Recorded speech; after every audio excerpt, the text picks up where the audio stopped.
the last 4 years, Derrick Rose has played in 100 of a possible 312 games with the Bulls, which comes out to just 32%. Rose made it very clear during Monday's media day that his priority list starts with free agency in 2 years.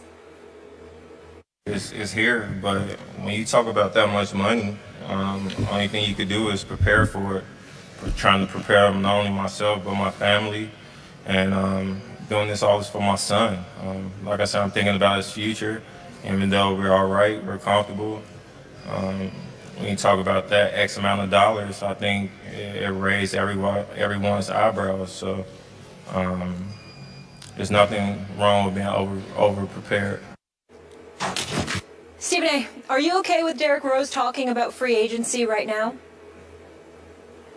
No, I am not, to be quite honest with you. And I must confess to you that it's very, very difficult for me to talk about Derrick Rose in any negative kind of fashion, because as a basketball player representing the Chicago Bulls, if you get around him and you talk to him, he just seems like one of the nicest people in the world, to be quite honest with you.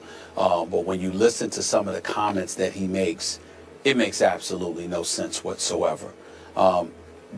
Derrick Rose has been in the league for 6 years. A couple of years ago, obviously, he had that devastating knee injury. Skip Bayless, in the 2011-2012 season, he missed 43 games. 2012, 2013, he was out the whole year. Okay, 2013, 2014, he missed 72 of the 82 games. And last year, he missed another 31 games. We were just relieved to see him play in the playoffs. And the last time we saw him, he was getting outplayed by Matthew Dellavedova.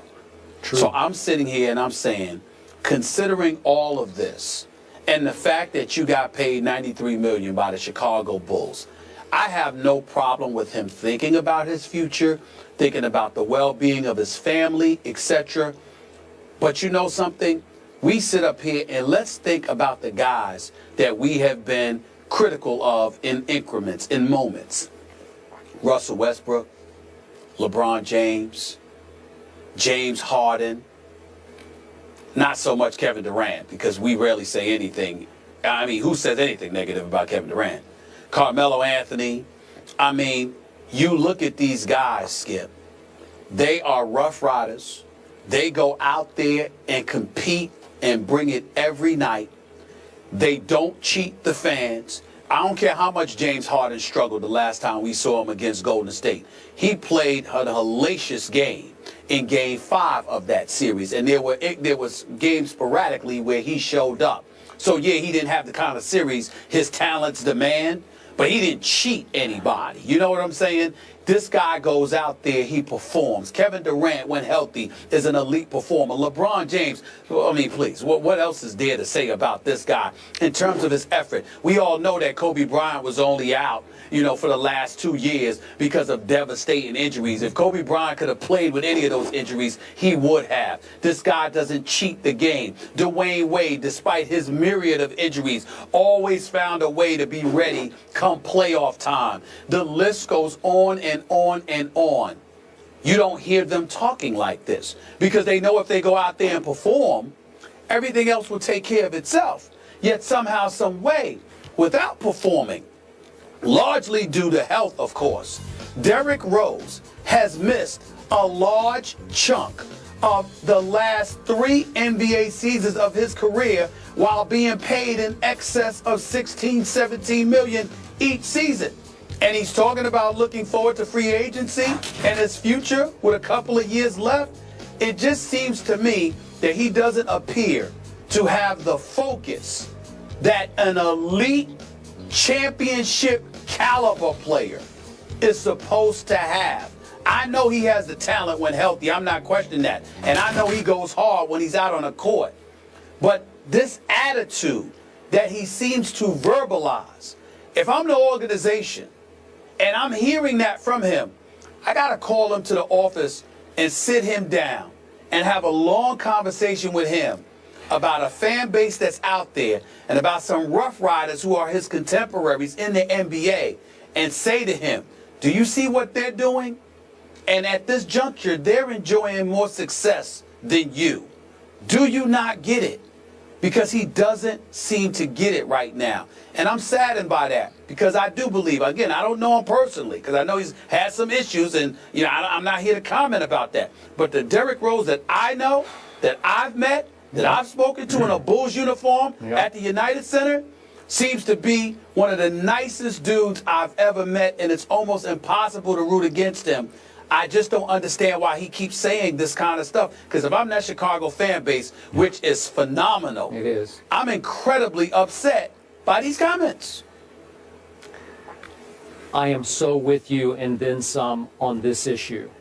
And as you remember, I was a columnist at the Chicago Tribune. That was pre-Derrick Rose. But I have a feel for the city of Chicago. And the sad part of this ongoing story to me is that never has the city of Chicago more wanted to open its heart and embrace a young superstar than it did Derrick Rose. He is they. He was raised by them. He grew up in Chicago. He's one of their own, a native son. They loved him, and he can come off as such a sweet, good kid. Works hard, plays hard. We won an MVP, and it all seems so right. And then it started to go so wrong. And it just gets a little more wrong with each media session that Derrick does. And I don't understand it. I don't know who's advising him or not advising him. But just the mere prospect, after all that you detailed, after Derrick Rose over the last 3 years has made $17.6 million 3 years ago, then $18.9 million 2 years ago, I'm sorry, 1 year ago, and then now he's scheduled to make 20 this year, $20 million. And to your point, just to sum it up, over the last 4 years, he's played 100 of a possible 328 games. He's played 30% of the Bulls games over the last 4 years. And you're asking Bulls fans, and many of my friends are already done with Derrick Rose, but you're asking them to swallow this, that you need to think about leaving Chicago in 2 years, not next year, but in 2 years. You're just going to throw it out. Yeah, I got to think about leaving, going somewhere else for bigger money, because I got to make sure my son is comfortable. That's not going to fly in Chicago. You've made all that money for not much work, and you want to make sure your son is comfortable. Trust me, Stephen A., that won't play with the rich people up in Highland Park, north of Chicago. They won't swallow this. You just can't say that publicly. Not when they've hung with you as far as they can hang with you. They've gone right to the edge with you, and now you're saying, and this is my psychology, I'm going to play armchair psychologist. Derrick also indicated in that interview at another spot that he's got a little chip on his shoulder because he read and heard through the offseason that some Bulls fans don't think he's now healthy enough or will ever be healthy enough to have the same MVP-like impact he used to have. And he set up and said, hey, I'm still great. So he's going to take it out on those. I hope it's not Twitter people that he's reading, his Twitter responses. But he's going to take it out on them by dangling the prospect, I gotta position myself here. I might have to leave Chicago. You just can't say it because the bridge is already on fire and burned almost to the ground. And now you just poured gasoline on top of what's left of the bridge with the fire underneath it. I don't know what he's thinking, but this is going to do him in before you know it in Chicago, because there's not much love left for him. Well, the thing about it is I think the love can easily be recaptured if he goes out there and perform, because by and large, they recognize him to be a nice kid, even though we need to stop calling him a kid. He turns 27, in a few days, to be honest with you. Yeah. But with that being said, he also needs to understand that in this world that we're living in, and you know how political I can get, Skip, in terms of just watching politics and things of that nature, paying attention to the economy, the job rate, labor participation, all of these different things. You signed a $93 million contract and you talking about worrying about your kid. Well, somebody's going to ask you, what the hell are you doing with your money? What are you talking about? Now, granted, it's always more money to be made. Please don't get me wrong. I get that. And you know what a capitalist I am. If the money is out there to be made, go ahead and make it. But how is it that you have an issue looking forward to your future, acting as if you're worried when you're already collecting $93 million for 30% of the work that you were supposed to put in. So all of those things definitely resonates, man. And you got to wonder right now, Skip, I got to admit, I never thought I'd say this. You've got to wonder whether or not the Chicago Bulls should trade him.